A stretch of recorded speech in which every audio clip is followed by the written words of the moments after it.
Buenas tardes, ingeniero. Este es el infovideo número 2. Somos el grupo número 2, conformado por mi compañero Hernán Ballín y mi persona Jorge Lucio. Bueno, el tema de la práctica es algoritmos de control. Tenemos el primer problema que nos indica que al pulsar P1 se va a activar C1 y al instante C3, pero al pulsar P2 se va a apagar C1 y C3 se va a mantener.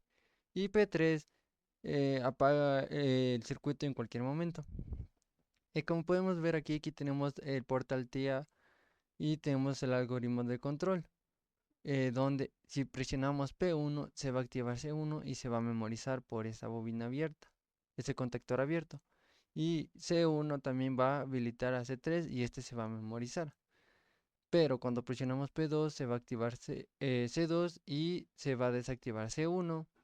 Y P3 desactiva al circuito en cualquier momento, como podemos ver aquí. Esta activa una bobina auxiliar. También tenemos la tabla de variables donde vemos que cada variable tiene su nombre, tipo de dato y dirección. Como podemos ver, P1 es una variable con dirección de entrada y 0.0, P2 y 0.1, P3 y 0.2. C1, C2 y C3 saldrían nuestras salidas físicas y M1 es nuestra auxiliar de tipo de salida, por eso le pusimos con la dirección Q10.1. A continuación tenemos el segundo ejercicio que nos indica que la bobina C1, C2 y C3 tienen que activarse de manera secuencial con P1, P2 y P3. Y para desactivar tiene que ser en el sentido contrario, que sería C3, C2 y C1. Como podemos ver aquí, tenemos el algoritmo de control, donde si presionamos P1 se va a activar y se va a enclavar, y a la vez este va a permitir que se active C2 y C2 va a permitir que se active C3.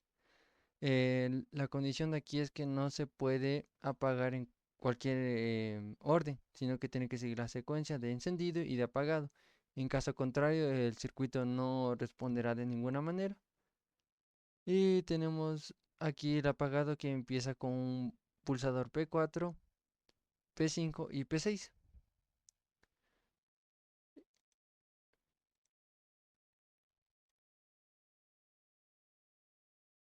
Y como podemos ver aquí tenemos nuestra tabla de variables estándar, donde tenemos 6 pulsadores con la dirección de entradas físicas del 0.0 al y 0.5. También tenemos nuestras salidas físicas que es C1, C2, C3 con las direcciones Q00, Q01 y Q02. Y tenemos nuestras auxiliares con salidas virtuales, que sería Q0.4, Q0.1 y así hasta la Q10.7. Y ese sería el circuito número 2. Bueno, yo voy a explicar el funcionamiento del programa en Portal TIA del ejercicio número 3. Tenemos de aquí un pulsador P4 con una entrada física I03 y que va a controlar un auxiliar con la salida Q10.7, el cual funciona como como un pulsador para reiniciar todo el circuito, para abrir todo el circuito.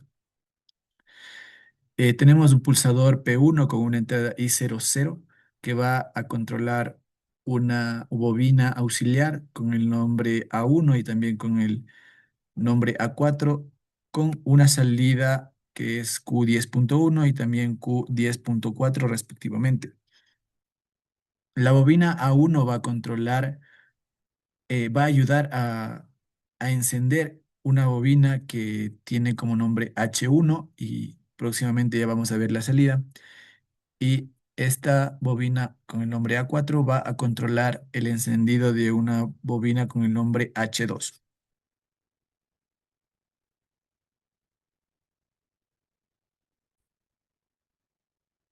Aquí tenemos un pulsador P2 con una entrada física I01 que va a controlar una bobina auxiliar A2 con una salida Q10.2 y también va a controlar una bobina A5 auxiliar con una salida, perdón, que es la Q10.5.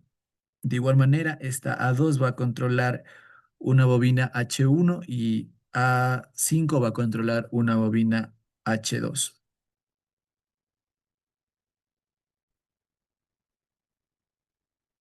Podemos ver un pulsador P3 con una entrada I0.2 que va a controlar una bobina A3 con una salida Q10.3 y una bobina auxiliar de igual manera A6 con una salida Q10.6.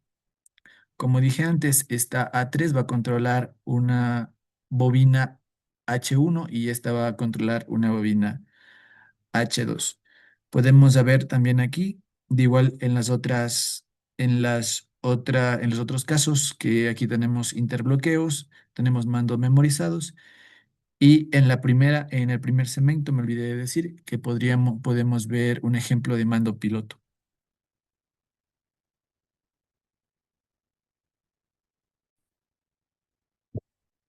Aquí podemos ver de mejor manera que la bobina auxiliar A1, A2 y A3, con sus respectivas salidas, controlan una bobina H1 con una variable, con una salida física Q0.0. En este caso, debemos de activar en orden para que esta bobina se encienda. En caso de que nosotros encendamos las bobinas auxiliares A4, A5 y A6 en cualquier orden distinto, se va a activar esta bobina H2 con una salida física 0,1 respectivamente. Y ese sería el ejercicio número 3. Bueno, a continuación les voy a explicar el funcionamiento del programa número 1, que si yo aplasto P1, se va a prender el foco 1 y el foco 3. Si aplasto P2, se apaga el foco 1 y se prende el foco 2, se mantiene el foco 3. Yo apago P3, se apagan todos los focos en cualquier momento. A continuación les voy a explicar el funcionamiento del programa número 2, que es presiono P1, se prende el foco 1, P2, foco 2, P3, foco 3. Y con esto se va apagando en el orden inverso. Si presiono una clave incorrecta no se va a prender, solo se va a prender P1, P2, P3, P4, P5 y P6. El funcionamiento del programa es el siguiente. Presionamos P1, P2 y P3 y se enciende el botón verde, el de acá. La I03 es el pulsador número 4, el cual hace un reset totalmente del programa. Si nosotros presionamos en otro orden los botones, se prende el botón rojo. Si presionamos de igual manera, se prende el botón rojo. Se prende el botón rojo. Y ese es el funcionamiento del programa. Como conclusión de esta práctica número 2, se logró traducir la lógica de cableado a nuestro lenguaje ladder en Portal TIA, dándonos como resultado los 3 circuitos que funcionaron de manera exitosa. La práctica realizada en el software TIA Portal permitió comprender de forma práctica el proceso de configuración, programación y simulación del control lógico programable PLC. Se logró establecer correctamente la conexión entre el software y el módulo, verificando la comunicación, la carga del programa y también el monitoreo de las variables en tiempo real.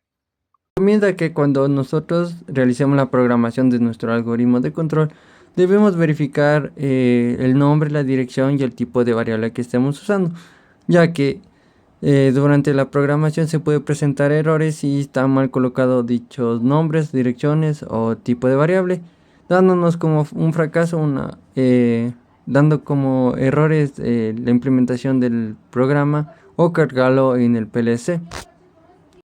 Para futuras prácticas se recomienda verificar previamente la configuración de red, además del tipo de PLC utilizado, ya que existen diferentes tipos en el laboratorio, con el fin de evitar errores de comunicación. Además, es aconsejable realizar simulaciones en el entorno del TIA Portal antes de conectar al hardware físico, ya que esto nos permite detectar fallos lógicos en el código, además de optimizar el tiempo de trabajo.